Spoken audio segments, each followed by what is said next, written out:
Welcome into the PHNX Cardinals podcast, presented to you by the DraftKings Sportsbook app, America's top-rated sportsbook. Like and subscribe. Leave us 5-star. We're pissed off. Was that Kliff Kingsbury's last game as the head coach of the Arizona Cardinals? We will discuss. Seattle beats Arizona yet again, twice in the matter of a 3-week span, both time as an underdog.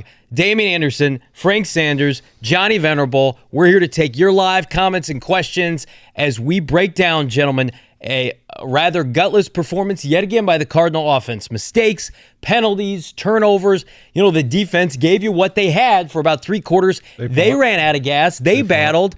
But again, Kliff Kingsbury's offense against Pete Carroll this year, you can keep that garbage time touchdown if you want. 17 points in 2 games, DA. Not going to get it done. It's not going to get it done when the expectation of this offense and this quarterback and this system is predicated on the Cardinals winning games. Yeah. And when Vance Joseph and company has to be the backbone of this team, we see, we saw today, blood in the water, the inability to stop the run, tight end success. But to me, in this situation right now, all the responsibility, all the accountability, I would say would fall on that offense. And I know it could be attributed to guys making mistakes and dropping passes, and I know we'll get into that. But at the end of the day, guys, this is Kliff Kingsbury's team.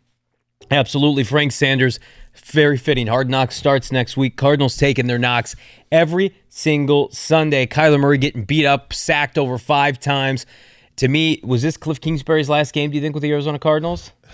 It's definitely going to be talked about a lot. Yeah. I know that. I can't make that prediction because I'm the guy wearing the K2 tattoo right now. I don't want to see Kliff going specifically. And we like Kliff as a guy. However, but as a coach, you need your coach to get out there and do certain things. And being that this is, DA said it eloquently, this offense, this team is based upon the offense. He's the offensive-minded coach. Yep. He's supposed to be making this thing work. The offense is the problem. The defense is not. No. And that in itself is what you thought would be the reversal of what we had coming into the season with the players that we have. We've added some talent. Of course, we've lost a couple of guys because of injuries.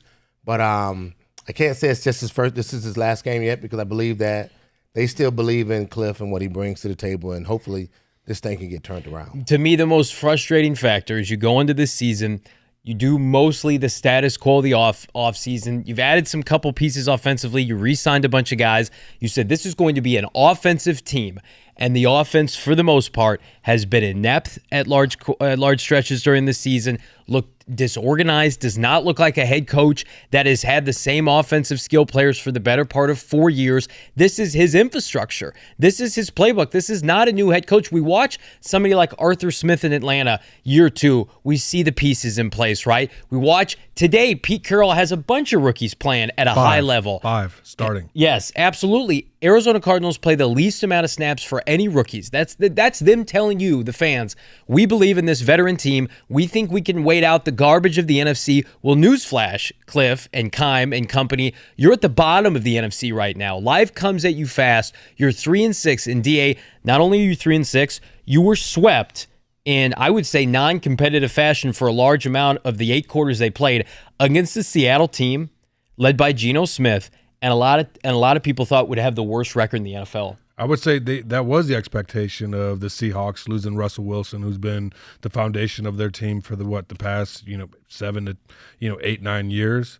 But with that, you saw the culture of the Seattle Seahawks. You saw their ability to coach. Yep. You saw their ability to, hey, you play within the system, run, pass, bootleg, and we keep everything in front of us and make them beat us. Yeah. And I think that's what we've seen that quite a bit. Kliff tends to struggle against, I would say, like that old school coach, but it seems to be every coach. I mean, and I don't mean that like disrespectfully. I just mean it in terms of all the teams that we play seem as though that they're poised when they're running their offense. And it just seems when the Cardinals, it just seems a bit like they're in distress. And I'll just say this, when the noise becomes greater than the results, that's when you need to make a change, Johnny. And I think that it's ripping that it's getting that tipping point where there are no more excuses. No. There are no more reasons why the offensive line, this, that, or guy dropped the ball, because as you mentioned, Johnny Frank, all that falls on Kliff Kingsbury and the offensive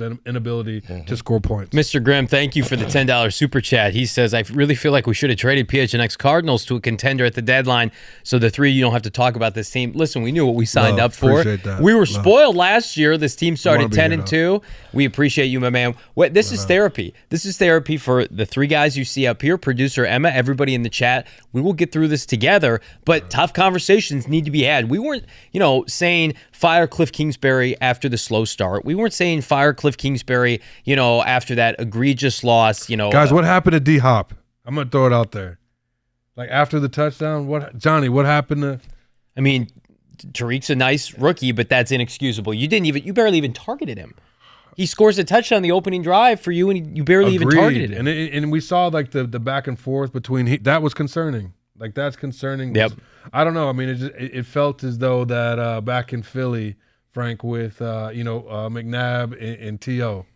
And I mean, we just saw D-Hop detach himself for the rest of the game. And I don't know if that was on purpose or play calling, but not having him involved, it looked like the Cardinals the first 6 weeks.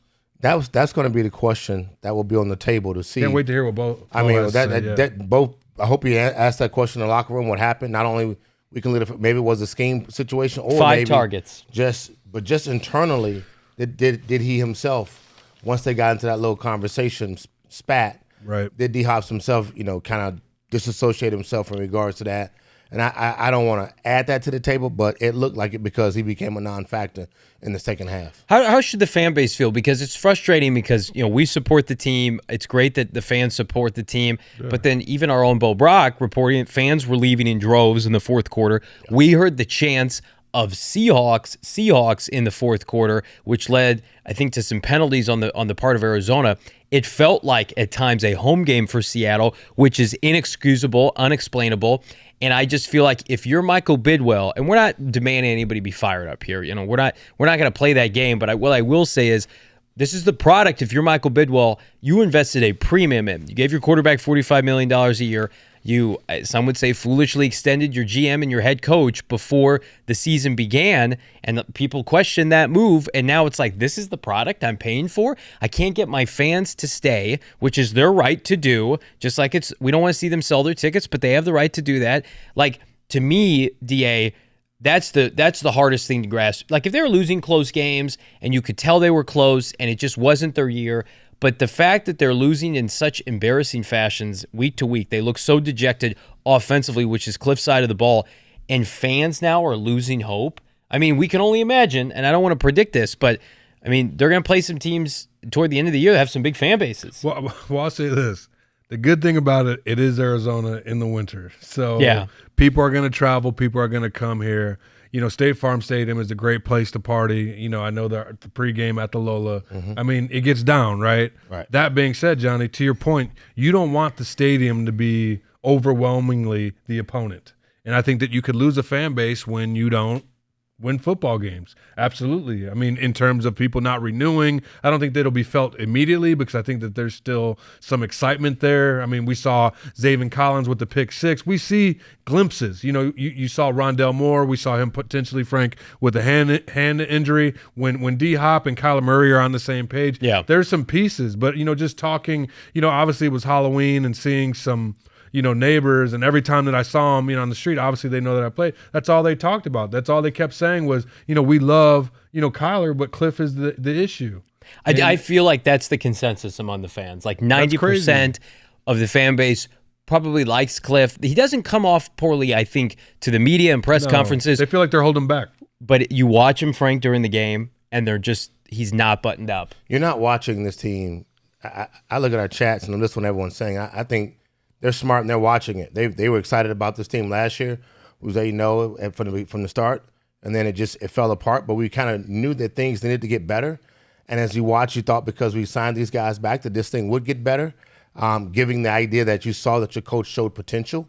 And then also along with Kyler Murray and the growth of where we could be and what we could do in the NFL. But then now you're back here watching it again. And I think that's the part what's most disappointing is you're watching the same crap. Yeah. Like you're not watching the offense evolve and elevate itself to another level with new plays and new stuff. And I think that's the part that's very disappointing. We saw our defensive line, our entire defense this offseason, not necessarily grow and get better because we didn't really bring a whole bunch no credit and no pieces to the table. Credit. But you're watching a coach go out and coach his players and put them in position to actually go out and try to stop some of the best offenses in the league. And they've been doing a pretty good job of that for the most part. Our offense has not been able to help them. And I think that's the reason why you hear the arguments and the conversation piece to fire Kliff. I mean, we take a chat and we look at how many people. If we have 200 people in the chat or more, then you would say 180 is probably definitely screaming, we need to fire Kliff, and it's really pathetic right now because you're not watching your offense become the offense that it needs to be. Last year, offense at this time was absolutely on fire. We're talking about Kliff. And everybody caught up. That's what we have to assess to. Number one coach in the league. Kyler Murray was for the MVP. At this stage in the game last year, these guys were up for the MVP trophy, and Kliff was up for head coach of the year at that time. Jay, $4.99 super chat. Appreciate it, my guy. The definition of insanity is doing the same thing over and over and expecting different results. We got to make a change. Jay, I think we're with you.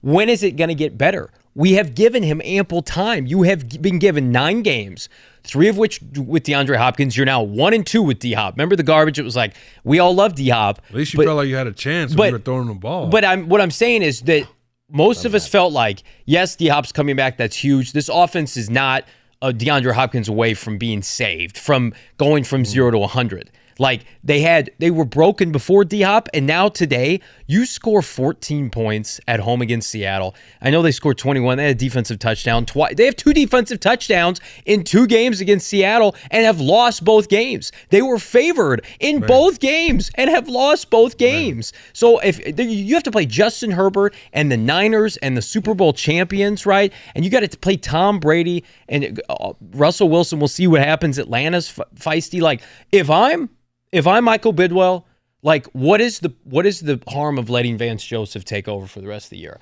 And let's give him 8 games and let's see if this team responds to him. Is that what you guys would do? I don't know if I would do that because you got to answer the follow-up question, like who's going to run the offense? Who's going to call plays? Who's going to call plays? What are we going to do? Do you feel confident with the offensive coordinator, whoever that is? I don't know the exact coaching staff, or do you feel confident handing it over to someone that isn't Kliff?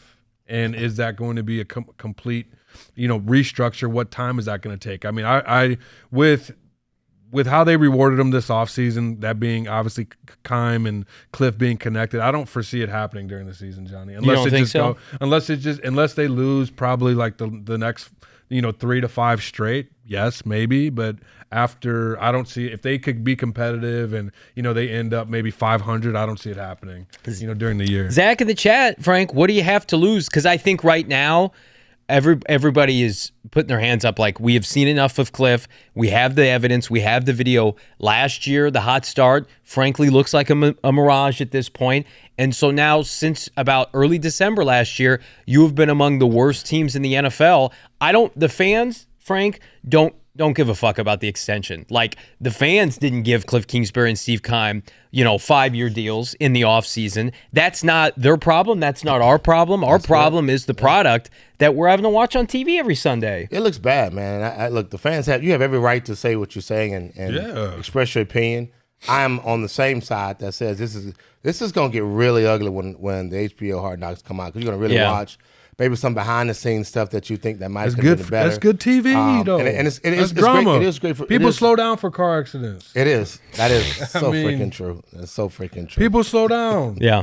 This team, look, honestly, like the fire Kliff right now, what will happen and what's the worst that can happen? Number one, you have James Conner, you have J.J. Watt, you have guys of veterans that are in the locker room that still want to believe this matters. Yeah. That this matters. And I'm not that saying are fighting. that. Guys that are fighting. That are fighting. You guys are watching that too. There are certain guys that are out there fighting that are busting their ass, trying to make plays, trying to get guys to run to the ball, trying not to make mistakes or doing their job and doing it very well. But what happens is the emotional letdown that takes place is it can offset the entire season to even worse. So you fire Kliff, you bring in Vance, and then emotionally you might get a couple good plays out of that, and guys do a couple things. You might get 1 or 2 wins, but if you do that right now, that means that offsets the locker room mentality and emotional. And I'm not sure if I'm ready just to say that just yet. I'm with you, DA, on that a little bit. To me, the biggest X factor is that you're playing so poorly in the division. Like, you are who you are against your peers. That's the measuring stick. We can talk about the landscape, the NFL and the NFC, and it's not very good. How do you stack up against the NFC West? You're 0-3 against the NFC West. You have not played the 49ers, who right now, are playing better football than you. You have to play the Rams again. You've won 1 game against Sean McVay in about 20 tries. That is, to me, and that gets settled in the next 3 weeks. So maybe we'll have our answer by then if we don't have it, let's say, by tomorrow morning. But you got to play a Chargers team that has Justin Herbert and a bunch of talent. I mean, like, this does not get any easier, and there are no cupcakes with this team. Like Carolina, New Orleans, they're off your schedule now. Yeah, the NFL did a hell of a job with this schedule for the Cardinals. If they said, you ain't playing in the Super Bowl this year, I swear to God, you ain't playing in the Super Bowl this year, because we want tourism money to come. But but there's a lot of parity within the league. Yeah, I mean, I think that there's a lot of parity in the league. That's a good thing, even within the division. I think I saw up there that someone that Tampa ended up beating the Rams. Yeah. So I mean, that's hope, right? Well, I hope that Michael Bidwell doesn't look at this and say, well, the whole division's down. It's a weird year. Well, I mean, you have to take everything into context, but you also have to look at the fact of your inability to be consistent offensively. And who does that responsibility fall on? I mean, inevitably, it falls on the scouting department and Kliff. I mean, inevitably, you got one. I mean, it just seemed like Kyler was getting under distress the entire game. In certain situations, I right? agree. It just seemed like the offensive line wasn't blocking. He wasn't on the same page. You had Robbie Anderson dropping the football. D Hop was less engaged. They looked for opportunities to get James Conner the ball. He was running like a madman, and then it was like 2 steps forward, 3 steps back. That's what it seems like with the Arizona Cardinals offense right now. And do you want to hold on to that? I don't know if that's the answer. I don't know if that's the answer, guys. I'll say this real quick back to firing Kliff and not firing Kliff and the fallout from that. Wilks lost the locker room. He did, yeah. To the point where they couldn't even cross midfield. Steve Wilks lost the locker room. And, I mean, we brought him in. It wasn't good. Again, we had Josh Rosen. It wasn't good. But when your head coach begins to lose the locker room, he loses the voice. Whatever message he'd been preaching or saying or sharing, once you lose that, you really start to begin to lose the attention of your team. Do you think Kliff's lost the locker room? Do you think? I'm hoping not, because I think we got a bunch of young guys that are playing ball, but they might be playing above themselves. But the veterans on defense, you take a Buda Baker, you take J.J. Watt. These guys can keep guys, and they can rally guys. You can see that. You can see how our defense is rallying offensively. Kyler has to be the voice, and you don't necessarily see that per se. How his play is kind of coming together. D Hop doesn't seem like he's the guy that always says something. D Hop says, I got to go out and make plays. And so I think that's the part right now. We're missing Rodney Hudson, another voice. We're missing my boy Garcia. These are voices that has to resonate with your offense to go out and play and stop doing dumb stuff like we saw with all the penalties that we were getting offensively more so than defensively. And so you have to take those things into consideration. Are we losing the locker room? Is the message is the goal that we set before the season start still the aiming point and the measuring stick to where we want to be? And I think right now we're just not seeing that. And it's showing on the field. It looks bad. Is it because we don't have enough players or all our guys are injured? I can't say that because they still go out and they try to make plays. Adam with a very good comment in the chat. Wilks understood more than this. He had no talent and a rookie QB, and I would agree with that. The expectations for that Cardinal team that year, I think best case scenario was by 500 competitive, maybe. This team was projected by Vegas, even with Kliff as a liability, according to some and many, to make the playoffs in the NFC, to win 9 or 10 games. That's correct. Right now, they look about like a 5-win team. And excuses be damned, injuries be damned. Right now, you're getting Kyler Murray for 17 games. You're winning 5-6 games. That's unacceptable, in my opinion. Is it a fireable offense? We're going to see. Man, I'm stressed out. I need to break open some OGs, and you can break into some OGs with a breaking news contract. OGs has agreed to a new deal with PHNX. Love to see that. Terms of the agreement weren't released at the time of the agreement, but sources say close to the two sides were immensely excited and looking forward to creating more great content. We love OGs. We're pissed off at the Cardinals right now, but we love our sponsors, our partners. You got to be 21 and older to enjoy. Find them at your local dispensary. I just got an OGs t-shirt. I'm excited about it. And, I'm excited about my friends at Four Peaks as well. We're teaming up with Four Peaks to host all U.S. and Mexico World Cup matches as Frank cracks open a Redbird lager at their 8th Street Pub in Tempe. Enjoy beer specials, giveaways, guest appearances, and more. Check out the link in our show note. Again, just like our friends at OGs, you got to dabble. You got to be 21 and older. You got to enjoy responsibly. $5 super chat, Mr. Grimm. Thank you so much. $5 says that HBO pivots and just says Hard Knocks, how a city prepares for a Super Bowl. That would be interesting. They just go around, interview a bunch of vendors in downtown Glendale and Peoria and Surprise. Saul Bookman, our GM, our faithful GM in the comment section. Hit that like button, people. We appreciate that. We love you guys, not for Kliff. He doesn't get the like button, but we're asking that you like this. If you haven't subscribed, subscribe to PHNX Cardinals. We're cranking out content on the reg. Suns are having a hell of a season. Cardinals are here. We're venting about it. Damien Anderson, Frank Sanders, Johnny Venerable. We're going to hear from Bo Brack in just a little bit. He's chat with Kliff Kingsbury at the post-game press conference right now. I'm sure those conversations are riveting. Kliff, at this point, during the game, he looked dejected. Here's somebody who did not look dejected during the game. It is our DraftKings king of the game, second-year linebacker out of Tulsa, responsible for the pick six, Zaven Collins, the big day. 7 tackles. I mentioned that pick six. Tackle for loss. He and Isaiah Simmons played really well. Simmons had a sack. It's great to see. Here's what I keep saying. The Cardinals, if they make a move off of Kliff and Keim, I think, as opposed to when they hired Bruce Arians and Steve Wilkes, there's a lot of talent here. The young players are playing well, DA. It's the older players that are letting the team down. The Pugh's gone. Hudson's gone. James Conner's been out.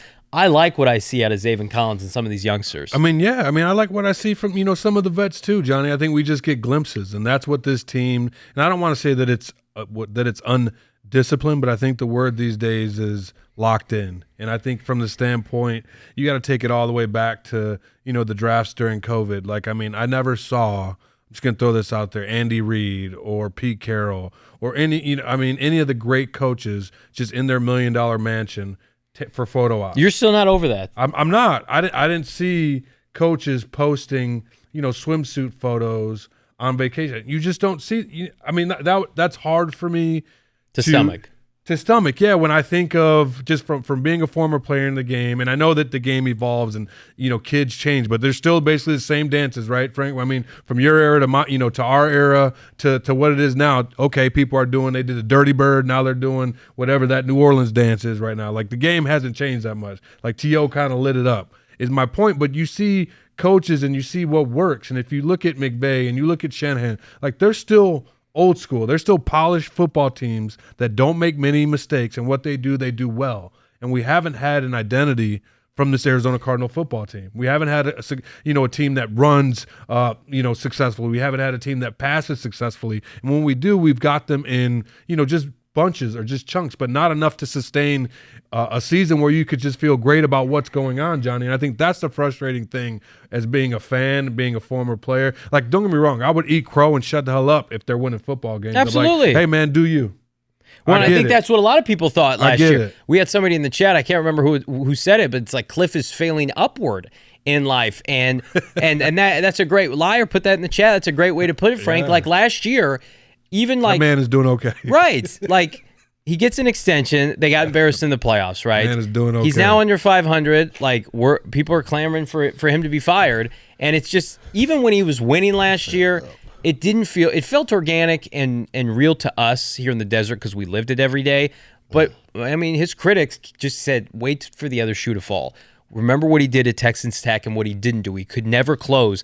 And now, Frank, we're seeing it on the front end. It's just they're starting off slow. And then what does the months of November and December have to hold for? We have to be honest, man. Last year, Detroit, they found something out. They haven't stopped, and the NFL has not stopped, defensive-wise versus our offensive. This is supposed to be the greatest offense, one of the best offenses. Once they found that out about our offense, no one stopped doing it. They've gotten into a super wide technique, put 2 guys in the middle, and they drop 7 to close the windows for him. Kyler just having stuff to throw at unless he just does something amazing. That's the part of the game that I'm not watching the adjustments take place. So can I say, we're talking about a head coach. He's the head coach and the OC, along with Sean Kugler, along with Sean Jefferson. I mean, those are the guys that's basically sitting in the office and putting together a game plan and coming up with this is what we should do. They're the architects. It's the exact same stuff that we've been watching for the most part. When D-Hops came back the first week, we saw something pretty special. It looked different. I argued that it was different. I said it was different. DA said it was different. You guys thought it was different. But right now, we went right back to the same thing. Though. And we're not seeing that. And that's the sad part. You talking failed up? Yeah, he's definitely done that. And I think that he's going to have to answer a lot of questions. And one of the guys in the chat earlier hit, his press conference really well, how he's going to answer. I got to go back and watch the tape. We didn't score enough points. It's on me. Yeah. I didn't get the guys ready. Just want to let you guys know that we're doing our best. A couple of injuries, I'll let you know once I watch. But what's he even going to say at this point? Like, guys, right. we're under 500 since last year when we could have clinched the division. We're not competitive. We got swept by Seattle, who's supposed to be a last place team. Somebody in the chat, really good question I'm going to pose to you guys, because I think both you guys are in agreement. Like, Kliff may get fired, but it's not going to be tomorrow. But does Hard Knocks, like the fact that Michael Bidwell doesn't want to have that bad press on Hard Knocks, do you think Hard Knocks would stop Michael Bidwell from firing Kliff Kingsbury? I think that's a really good question. No, I don't think they can. I don't think that they have. Well, no, if you're Michael Bidwell, it's like, I don't want my dirty laundry aired on Hard Knocks right now. Like, I'm going to keep Kliff right now, and then I'll fire him in January. Yeah, I think that, I mean, optics is everything. I agree with that. Optics is everything in today's day and age. So you don't want to look like, the evil, man. And I think Michael's done a lot to try and, get this team to win. He's invested in the city of Glendale. He's tried to get the best coaches, number 1 overall pick, Steve Keim. He's given, Steve Keim the ability to do what he wants to do in terms of, finding talent. So I think that, from Frank has seen that transition from the old school to the new school. Michael is committed. I just think some of the decisions, I mean, it's all a gamble, guys. Yeah. Like, this game is all a gamble, so you really don't know. You just hope you hit. And right now, I mean, Kliff's been crapping out, unfortunately. Yeah. With this offense's lack of production. You think about the projected right now to have a top 5 to 7 pick in the NFL draft. It makes me legitimately fearful that Steve Keim is going to be allowed right now to make that pick. Now, we have a long way to go. But, who makes it, Johnny? But think about that. 5 to 7 pick. Somebody else. Yeah, well, yeah. Oh, fact. Like, okay. Can Adrian Wilson make that pick? Can Quentin Harris? Can an external? Michael Bidwell's never hired, nor his dad, I believe, an external GM. So if you feel like they're going to move off of Keim, it's either going to be Quentin Harris or Adrian Wilson internally. But these questions, Frank, start running through your head now. We're not even dissecting so much of the game because I just feel like we have too much respect for the audience, and we know what you guys have. The pulse of this fan base is they need to move off Kliff. Like, this game was what it was, and many fans, Frank, had made up their minds on Kliff long before this game happened. And then this game really kind of reemphasized, like, I can't watch any more of this. Nothing's improving. I mean, I'm with you. Look, I've been through 3 firing as head coaches. I've had 5 offensive coordinators, 13 quarterbacks, and I've seen it all. And I've only had 1 winning season here when I was at Arizona Cardinals. And when we were winning, it looked great, and it got better at the end when we figured a couple of things out. Everyone's going to give – I think Kliff's going to get a pass because there have been a lot of injuries on the offense from that standpoint. But what I will not excuse Kliff on is the plays that we're running, the schemes that we're putting together to put ourselves in a position that put our guys in the best position, rolling Kyler out of the pocket, bringing guys down to crack block on the 9 and the 9 and the 10 technique to give them a little bit more space, keep guys in the pocket to protect the quarterback a little longer, have a little dump off receivers on the backside.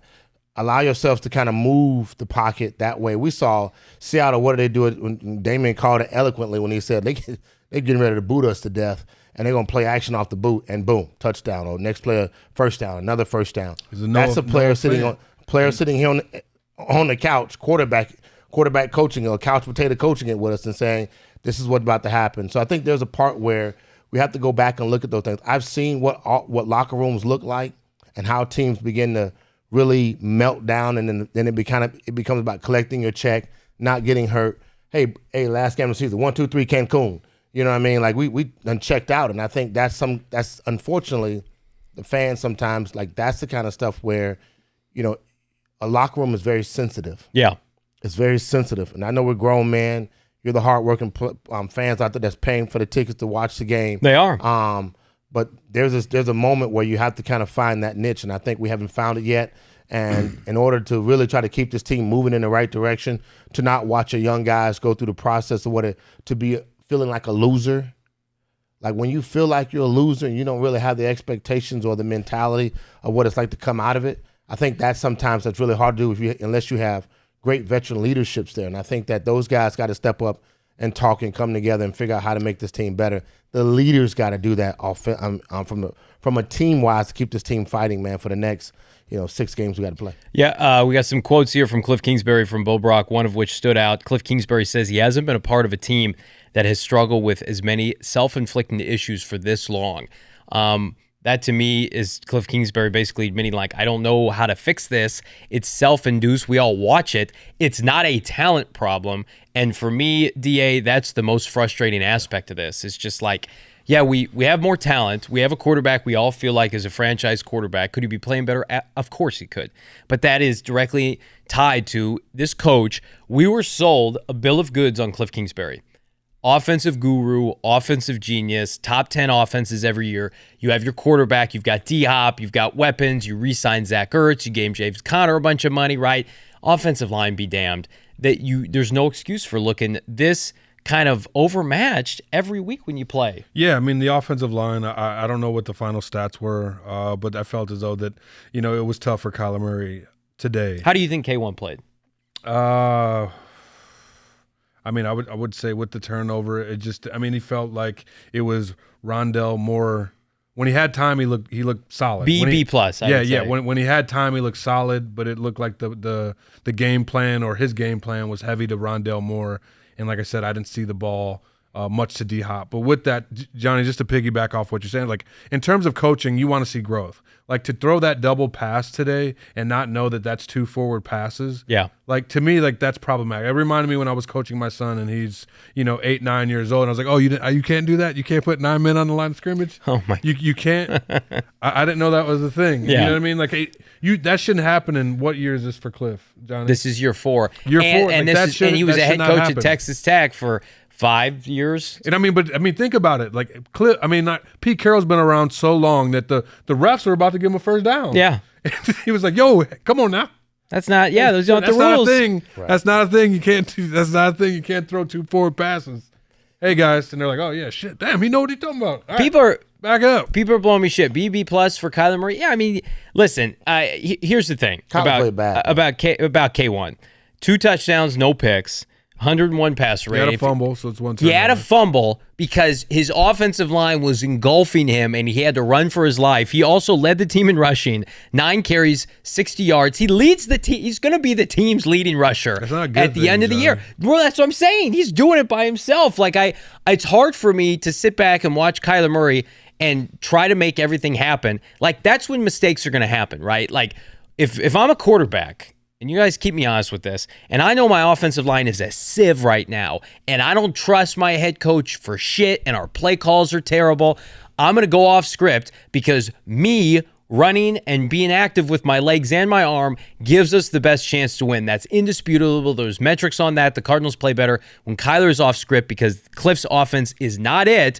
And what comes with that, as we saw at the end of the first half, is turnovers. And for me, I would rather see Kyler do his thing and try to keep the play alive than watch him try to run Kliff's offense, which right now looks like a bottom 3 offense for me. So I'm grading Kyler Murray on a curve. If you don't want to do that, that's totally fine. But for me, it's like my dude broke out a curve. I'm grading on a curve with Kyler Murray because I know who his teacher is, and his teacher right now, Frank Sanders, is getting an F from me.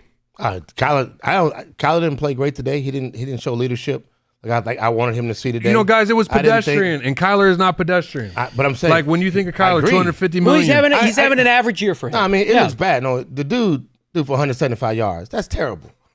175 yards. He threw for. Man, I'm not giving him no break. The shit was horrible. I saw him miss many reads and many opportunities on quick little pops and quick little throws he could have done. many opportunities. So to me, I'm not sold on this was a great game plan. I think Kyler's pissed at one thing, watching the same defense he's been watching since Detroit, and they have no answers for it. Like, they have no answers. There's nothing has changed. Now, again, last year our offensive line was struggling and sucked. We brought the same offensive line back and added a couple pieces. Those guys were not the starters on any other team. They were backup guys that we brought back in here. So there is nothing great about our offensive line on no part. I apologize, DJ Humphries. I'll give him a little love because we signed him. He's young. He was drafted. He's playing now up to his potential. I'll give him that. Outside of that, Kyler's out there. I mean, today. Well, Rodney Hudson's stealing money from this franchise. I'm okay with that. I mean, they begged him to come back. He said I was retired. That's true. Pew said I'm done. I'm retiring. I'm at the house chilling. I'm eating Popeyes. They did every not day. have a good contingency plan. I'm just saying. Though. So that to me, I'll go back. Like today, offensive performance was pathetic across the board. Guys dropping balls, fumble balls. Our offensive line Robbie not really Anderson. pushing. They gave up it was picks terrible. for Robbie Anderson. He can't catch a pass. It's terrible. So to me, I'm not. Everybody sucked on offense. And even the play calling sucked. That was bad. Guys, the noise is getting Hey, louder hang on. than the results. Yes. The noise is getting louder. Well, that's only going to increase with Hard Knocks. Don't you think? That's only going to be like it's only going to increase. I agree, Johnny. They signed up for Hard Knocks. I'm okay with that. And I think that's okay. That's we're good. going to be a team in contention, and we're going to get everything taken care of. We're going to sign our head coach and our GM and our quarterback. There's going to be no distractions, and it's going to be a documentary of us making the playoffs.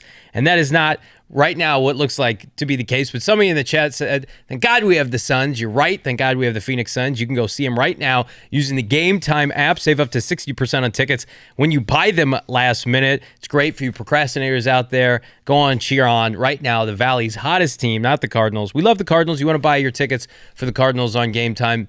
Do what you want. Go support the team. This is when you find out true fans, right? Want to grab some tickets. I bet they'll be real cheap coming up.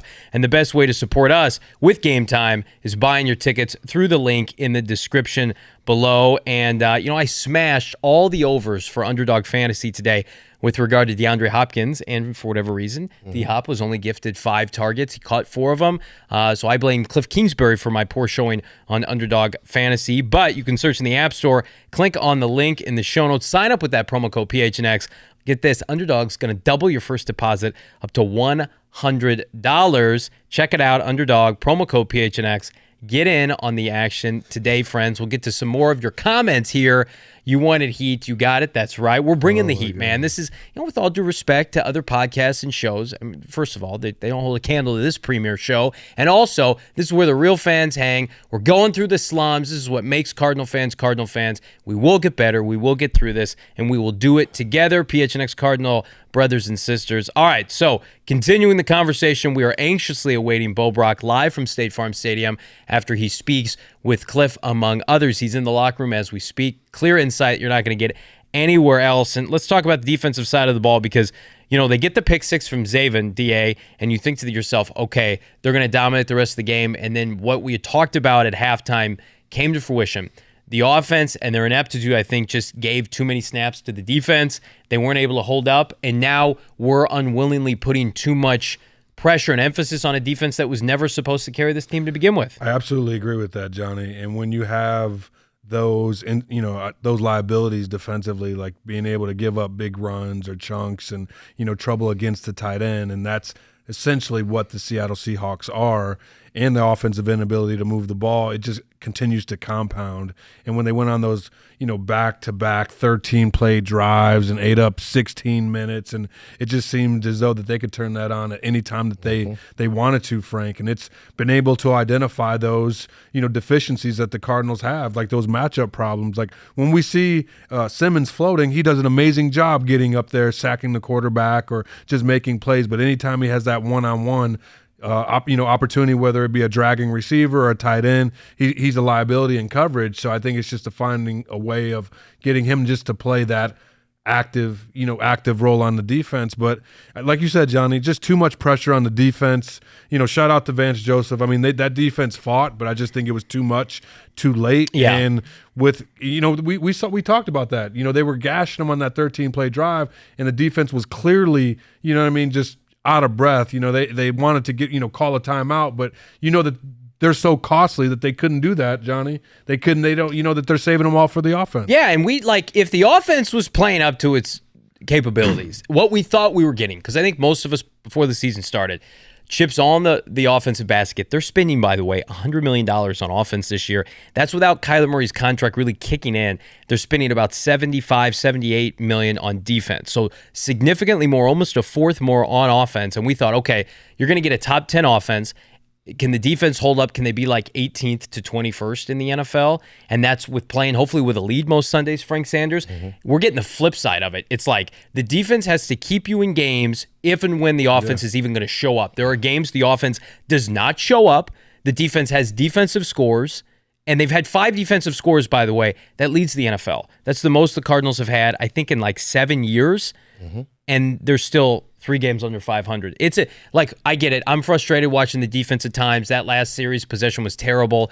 But like, you take a step back, you take a 1,000-foot view, and you say to yourself, we shouldn't even be at this point because of the offense. Hey, let me show you guys something. We're talking about the Hawks and what they were able to do, but you're talking about coaching matters. Watch this here. Geno Smith, 26 for 34 for 275 yards. Kay Walker rushes for 100, just a bit over 109 for 26 carries, 2 touchdowns. The tight end led the team with reception yards, and he had 5 catches for 96 yards to tight end. T. Lockett, 5 for 67, 1 touchdown. D. Metcalf, 5 for 37.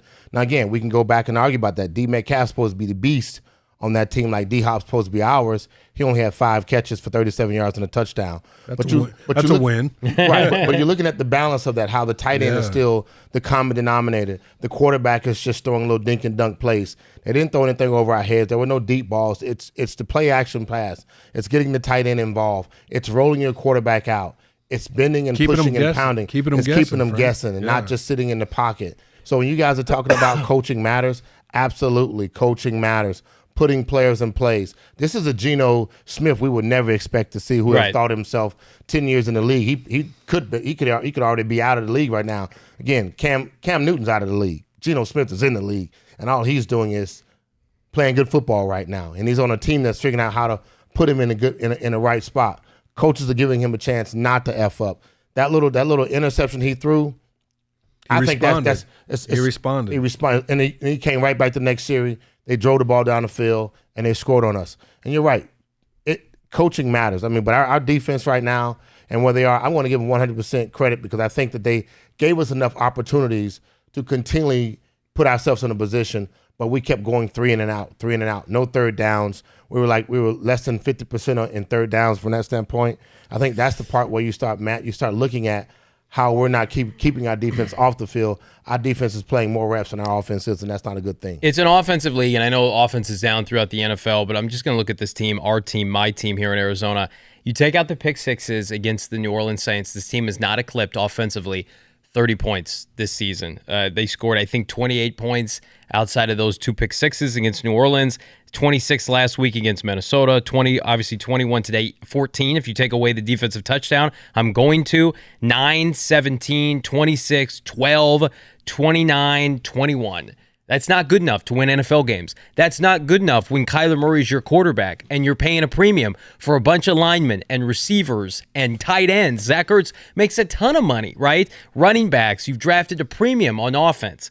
You can't score 30 points in today's NFL with a coach that has been embedded in this culture, in this system.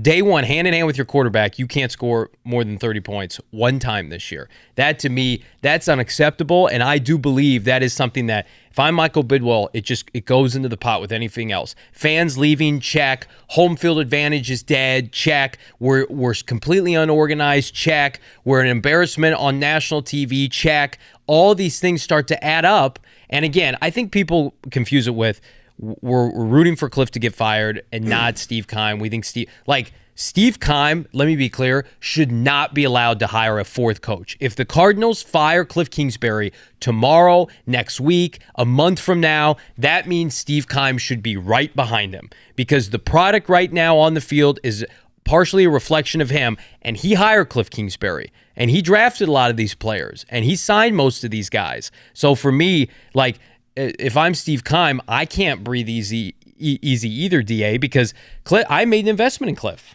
and now it's not working. And I mean, inevitably, it's Kimes. We talked about architect. He's the architect of this team, right? You know, I mean, whether it's the defensive coordinator, offensive coordinator, whoever the head coach is, the pieces that they have to play chess with, like Steve Keim has started that. To me, I would look at what the Seattle Seahawks have done. We've talked about their rookie success, their ability to develop talent in house. I mean, we talk about it from the Legion of Boom.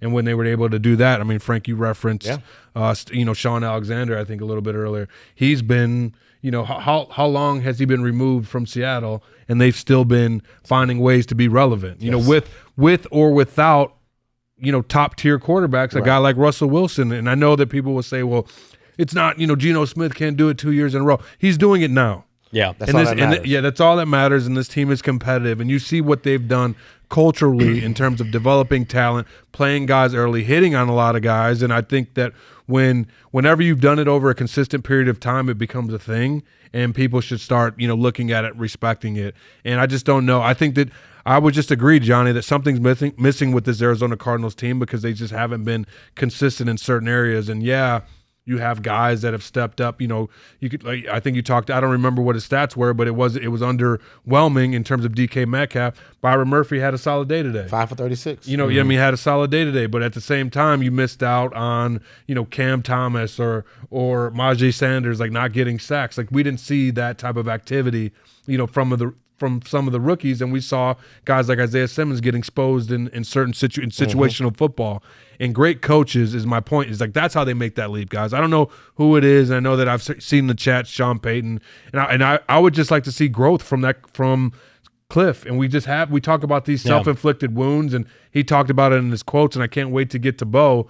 But those are the issues that have plagued this team, and I don't care. We saw the bad snap issues with Billy Price. I would have Billy Price's ass over there with some type of quarterback doing 300 snaps before and after practice. Yeah.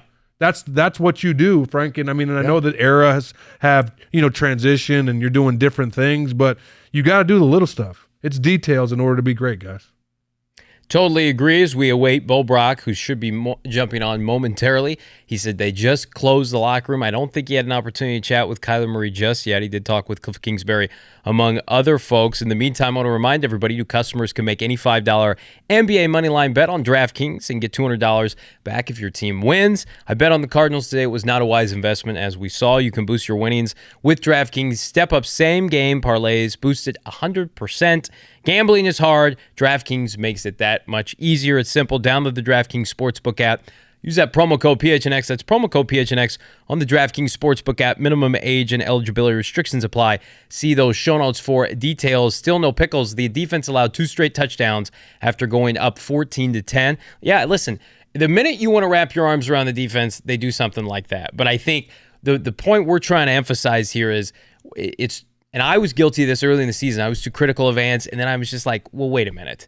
What are our expectations for this defense? Where's their elite pass rusher? They don't have one. They let Chandler Jones go. They didn't replace him, right? The secondary, while, it was pretty good on paper, Antonio Hamilton, Marco Wilson are, late-round picks, undrafted free agents. The money is spent on offense. And so this team, the way it was built and the way it succeeded last year, fellas, was get a lead, put pressure on the opposing quarterback, get takeaways. That's what they did to Baker Mayfield and Andy Dalton and Matthew Stafford the first time and Jimmy Garoppolo. They got out to big leads, and then they just played pressure. They did it in week 1 against Tennessee when they had 5 touchdowns from Kyler Murray. And this year, it's not big leads. It's not any leads. I mean, today you saw that graphic, gentlemen, on the broadcast. Cardinals have had the lead the least amount of time in the NFL and have trailed more than any team. More than Carolina, more than the Falcons, the Saints, whomever you want to make, Houston, that they're in that category by themselves. You got to go back. In the NFL, what will happen is once you kind of figure a couple things out. And the first part where we saw our team go, we went in the locker room 10-7, right? So you came back out after halftime, you thought, hell, we got a chance. If we just go out and make the plays, we're getting the ball back. Situational football, we're 3 and out. They get the ball, they go out. Now you start playing. Now you got to play football. Get that blood flow flowing again. Get the mentality back. The coaches say, okay, these are adjustments that we need to make. The play action pass is there. Okay, now we can slant and slice a couple bit. We can do some things. We can run counters and trades. This is their offense versus our defense. Offensively, we came back with the same stuff. Yeah. We did the exact same thing. Yeah. We didn't change our offense to fit their defense to match what they were doing to us. And so, therefore, you watch our offense go 3 and out, and their defense kept doing. They got good players, but with Geno Smith, you would think he's going to make a mistake. He comes out the first, he makes a mistake. Boom. He didn't write back. And we felt like it was amazing. But then they went right back out. He didn't write back. And then, they wrote him off. And they went right back up and did his thing. So I think in situational football, and once you get back into that second quarter, you start watching the adjustments team made. Seattle did a better job than we did. Our defense, man, is out there fighting, which they kept giving us the ball back. I'm not saying they spent all their energy in the first because I'm definitely not saying that. I just think that the other team found out better ways to attack us, and that's what you begin to watch, and then we had no answers for that. That's the sad part. Guys, Young Chiefer in the chat said, can this team still make the wild card? They have 6-2, can they do it? We'd have to beat somebody twice. We'd have to beat. They have no margin for error. But I think we're trying to be realistic here. Like, of course, we would love to see that. I would love to see this team win out. Not with the team I've watched. No, I'm not going to insult people. I want to give hope and faith. Young Chiefer, but I'm going to panels 2-1. These guys watch with me every week. We watch these games together in our glorious PHNX studio. Don't feel good. And I've gone from optimistic watching the game to when are they going to blow it? When is Kliff going to call a boneheaded play? I've become cynical. I don't like to do that, but that's what happens. So right now, I would say they're closer to a top 5 drafting team than a playoff team, which is a sad state of affairs. But that kind of leads me into my next question I was going to ask you guys as we await Bo Brock. What would it take? Because I think public perception, Kliff has been fired. You look at the Vegas standings, he's the number 1 coach to get fired next, whether it's this now or in the offseason. Vegas already got a standing. Yes, that's been like that since Matt Rule was fired. Kliff has been, I don't even think you could get even money right now on Kliff Kingsbury losing or keeping his job. I think you bet $100, you probably get $50 back via Vegas right now. You can't get those on DraftKings, so I'm not going to plug other sites because we love DraftKings here. But let me ask you this, DA. What would it take for Kliff to keep his job? What would you have to see from Kliff, wins or not, for him to be able to go into the offseason with a vote of confidence? It's January. He and Michael Bidwell and Keimer up there grinning, and they're doing their postseason press conference. What would it take? Nothing less than 6-2 to go out there, rattle off. So you think if they're a winning team the rest of the year, but they don't make the playoffs, he gets fired? Because it's all about feeling, right? It's all about, we talk about optics all the time. It's all about, making the fan base feel good. Like, damn, they got it together. The potentiality of another season. Absolutely, that can happen if they're successful moving the ball and the offense looks like they're supposed to look. Yeah. And that means a complete 180. As we talked about, locked in, attention to detail, no self-inflicted wounds, being able to stop the run, stop the pass, guard tight ends. If all those things could happen within the next 8 games, sure. But the likelihood of that happening, Johnny, Frank, is very minimal. They're not going to be favored the rest of the year. Everybody needs to just come to grips with that. Unless something changes, go look at the schedule. They're not favored against the Rams next week. They're a 3.5-point dog. They will not be favored against the Niners in Mexico City, nor against the Chargers, the Patriots. I don't think they'll be favored at Denver. They're not going to be favored at home versus Todd Bowles and Tom Brady. They're not going to be favored, depending on how the Falcons finish, at Atlanta at the end of the year, and then they go to San Francisco in Week 18. I mean, unless they start putting wins together and look like a completely different team, they will be the underdog in the next 8 games. Wow. And you know what? Maybe they'll play better as a result because they have shit the bed, Frank, multiple times this year, both outings against the Seahawks as a favorite. Look, it's this team doesn't have an identity about themselves and what they really want to do, what they can do. I think that's the problem. That's a big problem. DA said it right, man. 6-2, I'm with you 100% that might be an opportunity to make the feel-good story feel better than what it is right now. That gives us a little chance. Gives you hope. But remember what you just said, the teams that you're doing it against, though. Like, just about the teams you just named off, those are teams you did it against. So not like you're doing it against you're not doing it against the Jacksonville or Carolina or you're doing it against top tier teams with names and fan bases that will follow, and you go out there and spank them. Might go get that check. Mike gonna be all right financially. Yeah, he'd be happy with that. He's gonna get those Super Bowl checks here this year. Yeah, that would be an aggressive move if we go 6-2 for him to come in and say, you know what, Kliff, we're still going. So you think, Frank, direction. no matter what? So is the consensus that he gone? Is that the consensus? The way the narrative is being written right now, and no changes taking place, absolutely. Yeah, I'm gonna say that. Yeah, I'm gonna ride the wave that, because this is gonna, remember. I think this is the conversation when we talk about optics. The fans are arguing to fire the coach, but they're talking to the owner now. Yeah, they're not talking to anybody. They're talking else. to the owner and on the press and your comment sections and all social media sites. Our fans are talking about firing our coach. Like, that's you don't think that every team gets that? You don't think that every, you know? I think it was prevalent in Carolina, and he got his ass fired. Guys, so wouldn't you agree that Dallas is a bigger, like, I would say just a larger fan base, right? Yes, correct. And so Mike McCarthy? Yeah. Mike McCarthy, they struggled. But they lost Dak Prescott to injury last year. This year they're winning. Or 2 years ago, they lost Dak to injury. He had it was his first year. They made the playoffs last year. They're going to make the playoffs again. But I'm with you. Like, what other situation mirrors this around the NFL? Yeah. Because it's not Denver, because that guy's brand new. And, like, maybe they fire him at the end of the year, maybe not. But they're not going to fire him. This is Kliff's fourth year.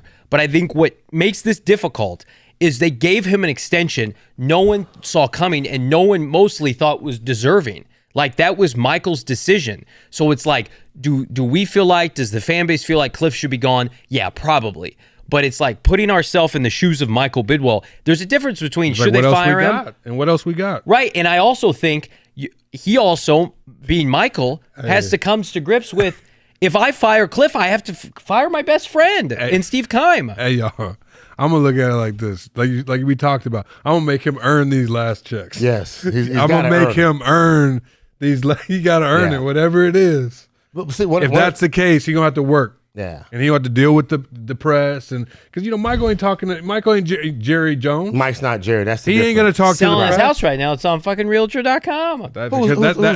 Michael's selling his house. That means because he's upgrading. Yeah, I need to get where I need to get to the tip of the mountain where y'all can't get to me. That's what that means. Yeah, that's what that means. Look, no, it's been ugly, man. Like, the Bears had a situation. Still no Pickles talking about it. A couple guys earlier was talking about the Packers and Matt LaRue. But again, I go back to this conversation. You got to look at what's in the locker room, though, and the guys that can voice their opinion toward keeping their coach. Like, Kyler can come out and say, "Nah, you know what? It's all on me."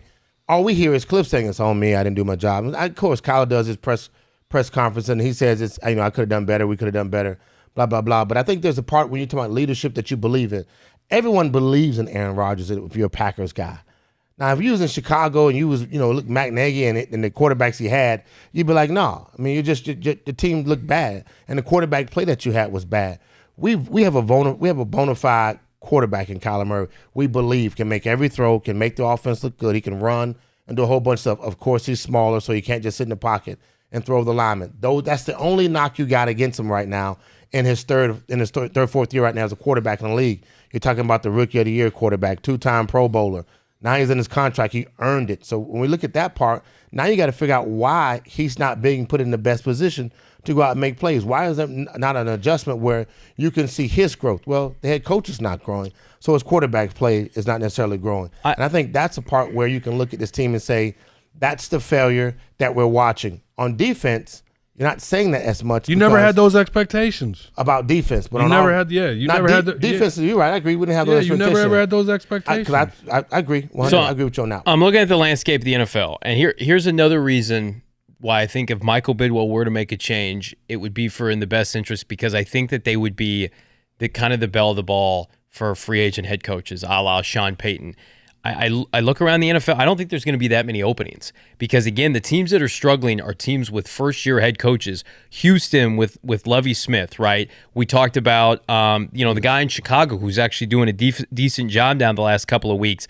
Like, is Mike Tomlin going to get fired? No. Are they going to fire Josh McDaniels after a year? You know, you look at the NFC West, no one's getting fired unless it's Kliff. I mean, we all thought Pete Carroll was going to go into retirement. That's not happening. Like Ron Rivera, but no one wants to go to the Commanders, right? Everybody else is safe in that The division. uniforms look tight. I think everybody's safe in the AFC East. Like, there could only be like 3 or 4 openings, and you've got Kyler Murray, and you play in a, you know, desirable destination to live in. This isn't rural wherever, Midwest. I'm sorry. This is Arizona. This is Paradise Valley. This is Scottsdale. That's where you're going to be living. Johnny, we've seen Sean Payton talk favorable about the Arizona Yes. Cardinals and Kyler Murray and what he would do. You need it. That's why you got to be aggressive now. And imagine if you could have who was the quarterback? Drew Brees with legs. 2.0. Drew Brees with legs, and that's what Kyler Murray would be and have. And it's just, I think it's just like growth, right? Sean Payton has forgotten more than probably Kliff Kingsbury has learned throughout the Correct. league. And we just haven't seen, I think that's just what it is. We haven't seen that growth. And everything that I've heard about Kliff Kingsbury is that he is a great dude. He's at the facility at 4 a.m. before anybody else is there, and he's studying and whatever. But I just find as though that maybe he's missed the mark in terms of letting other people in to get eyes on his work, to help, to like, hey, Frank, what do you think about this? And I just think that he takes on so much that he doesn't understand. And maybe that's what it is for a lot of, first-time coaches. I remember when BA was here, he would talk about that a lot, being around the team. Is that when I was, a young coach, I wanted to do everything. I wanted to make sure everything was handled. And I think being able to delegate, you don't learn that your first time around because you want to make sure that everything's perfect. But in that, you're losing everything. They are going to be, if they move off a cliff, regardless of how the season ends, in my opinion, the most desirable team of any team that will become available, barring something unforeseen. Carolina's going to be open. Who wants that job? I would want Washington more so than this job. You would want to work for Dan Snyder? He won't be there, so I'm not worried about him. But they don't have a quarterback. That's why I get the first pick. Yeah. And then I'll have that defense. I feel like a lot of things have to happen, but I'm with you on now that. I'm a little afraid that could actually – they're going to have a lot of money, and if it's Jeff Bezos, who knows. But we're going to have plenty of time to discuss that. What I want to discuss right now is with my co-host, partner in crime, Bo Brack. Oh, he was live from State Farm Stadium. We supposedly lost him. He is trying. He just had an opportunity to speak with Kyler Murray at his post-game press conference. Kliff Kingsbury, for those wondering, still employed by the Arizona Cardinals as of, let's check it here, 6:14 Mountain Time as we await. Wrong, according to Arizona Animal, LA Chargers. Chargers won today. I think Chargers are making the playoffs. Everybody needs to put on their yellow and blue, their baby blue, when the Chargers play and root for the Chargers to win because we want Brandon Staley to stay employed. Why? So Sean Payton doesn't go to L.A. and coach Justin Herbert. Okay, I didn't see where you're going with that. That's where I'm going. I'm sorry. I didn't make that clear. Yeah, but Dean Spanos is cheap. He doesn't spend a lot of money. Like what's L.A., man? It is. I mean, we need Brandon Staley to stay employed. There's so much wrong with this roster, and it starts with Kime. They have to find a way to get him out, according to Jalen Blair. I don't think there's so much wrong, but there are things wrong. I think we can admit that there are investments that they made that haven't worked out. There have been draft picks that aren't playmakers that you would have hoped for. Disappointments, right? Here's the thing about Steve. He's going to go down as the best GM this franchise has ever had. Whether or not you agree with that, that's fine. And it's going to be very difficult. Until we get somebody that wins the championship. When Adrian Wilson becomes the GM and wins the championship. Yeah, until you get some pieces. He said Adrian Wilson GM, Urban Meyer head coach. But that's what Michael is going to struggle with is like, Steve is one of my best friends. He's been with the Cardinals since 2099, and he took us to the playoffs 4 times. And his dad would have loved to have this kind of run. Bill Bidwell would have loved to have this kind of run. Question. But I get it's all about as a general manager, expectations. If you're are you one, like when we look at Denver and they got Peyton Manning when he was being courted by the Cardinals. It didn't matter who quarterback when Peyton Manning went there. I'm saying, but when he went to the defense was that good. Yeah, but Peyton he kept the offense stable and not turning the ball over where Drew Lock was and other guys was prior to that. So question becomes, keeping Kime and them saying we're going to let go Kliff because there's no real development of our offense. The question is, are we one player away offensively or defensively from being a hell of a team? Like if we go get a D lineman or winning guy. Way more than that. It's way more than that. I'm saying, but the mentality of a locker room changes when you bring that dog in. So you're saying like a Bradley Chubb. If Bradley Chubb would have came. Expectations changes the narrative I don't across think they're the board. Close. I would say that I'm telling you, man, expectation changes the narrative in the locker room. I can get DA to do more than DA would do just by him knowing I'm going to be that dog next to him. He don't have to worry about doing more than what he has to do. And the only reason I push back a little bit on that, I feel as D-Hop is that guy. Okay. I feel D-Hop is that guy. Okay. And we saw today that he was completely taken out of the game with the exception of his early crossing route for a touchdown. Players matter more than anything, but even the best players can be neutered by a scheme that is broken. And I don't want to keep going back to the Sean Payton but you look at a guy like that, and he does. Mike Thomas caught 147 balls. Yeah, with your boy Alvin Bree. Kamara and Mark Ingram. And just what he would do with this offense. Like, you wouldn't need to have to go and spend 100 picks on wideouts because he would find wideouts in the later rounds. He would take undrafted guys. Mike he would Thomas take was what a you goat for a have minute, though. and make them better. Like Kliff Kingsbury, for all of his faults, I think one of the biggest is, who does he elevate? He's not elevating Kyler Murray right now. What skill players is he elevating? The guys who have come here and had success, even moderate success, like a Zach Ertz, James Conner, they've been in the league a while, right? Hopkins was Hopkins when he arrived here. Yes. He has not developed one young offensive player since he's been here. Kirk, did okay, left. Rondale Moore, I would consider underperforming, right? And that's part of Kliff's usage with him. He hasn't developed a Pro Bowl running back. He's not doing anything creative with my guy Trey McBride. God, could you imagine what Sean Payton could do with Trey Jalen McBride? Blair just something in the chat. Yeah. And he just said we're a guard, center, and a guard away from being a really good team.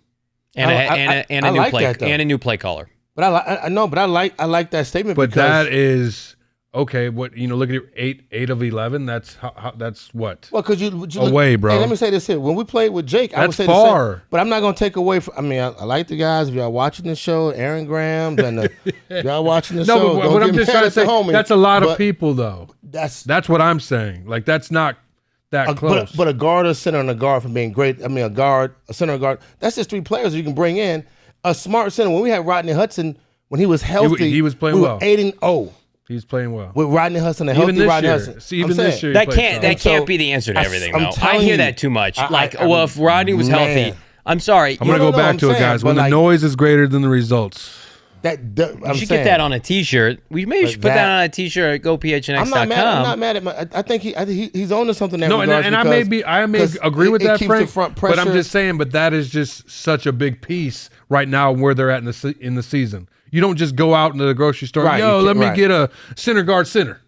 For how much? No. You know what I mean? A guard center guard. We'll go to Walmart and get that. You can't do that because we saw what happened today. Cardinals might be doing more shopping than just the offensive line. They might be doing some head coaching, some GM shopping. That would start as early as potentially January, maybe, I don't know, in the coming weeks. Right now, Kliff Kingsbury is still employed, and you can find the many workings of Howard Balzer writing about Kliff Kingsbury and Company tonight at GoPHNX.com. Check out the PHNX merchandise locker. Pick up one of these fresh tees from the locker. Become a member, just under $60. Listen, we said this at the top of the show. I'll continue to repeat it. We are therapy for Arizona Cardinal fans. We are here every single day producing live and audio versions of this podcast for you to consume as we all get through this together. Because at the end of the day, we support this team. We love this team. We want the best for this team here in the Valley. But right now, we got to have tough conversations, and this is what this has been. But it's been made all the better by the presence of you gentlemen and the folks in the chat. Producer Emma, be sure to like and subscribe. Leave us a 5-star review wherever you get your podcast. Bo Brack, no service at State Farm Stadium. We're going to get him after the fact. Check us out on Monday. We're going to be live at 4 p.m. The continued fallout. Will Kliff Kingsbury still be the head coach of this organization in 24 hours? Find out then. But I'm Johnny Venerable. We'll see you tomorrow.